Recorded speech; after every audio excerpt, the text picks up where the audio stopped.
మీ ఇంటికి ఎప్పుడైనా కాళ్ళ జరి వచ్చిందా? ఒకవేళ ఇంటికి కాళ్ళ జరి వస్తే అది దేనికి సంకేతం? మంచి జరుగుతుందా లేదా చెడు జరుగుతుందా?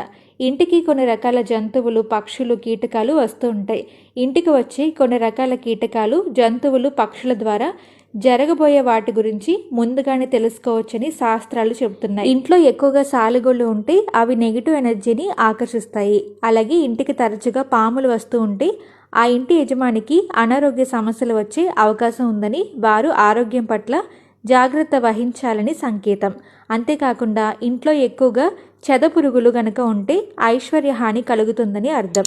ఇంట్లోకి గబ్బలం ప్రవేశించడం కూడా అంత మంచిది కాదు. ఇలా జరిగితే ఆ ఇంట్లోని వారు త్వరలో కష్టాలు ఎదుర్కోబోతున్నారని సంకేతం. అలాగే ఇంట్లోకి కాళ్ళ జర్రి వస్తే అందరూ భయపడుతూ ఉంటారు. కాళ్ళ జర్రి ఇంట్లోకి రావడం శుభసూచకంగా శాస్త్రాలు చెబుతున్నాయి.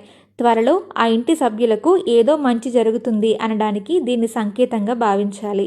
త్వరలోనే ఆర్థిక పరిస్థితుల్లో మంచి మార్పు రావడం లేదా ఇంట్లో ఏదైనా శుభకార్యం జరగడం వంటివి జరుగుతాయి. ఇంటికి వచ్చే కొన్ని రకాల కీటకాలు మరియు పక్షులు మనకి తెలిపే సంకేతాలు ఏంటో తెలుసుకున్నారు కదా. ఈ వీడియోని ఇంకా లైక్ చేయకపోతే వెంటనే లైక్ చేయండి, అలాగే షేర్ చేయండి. మమ్మల్ని ఫాలో చేయడం అసలు మర్చిపోవద్దు.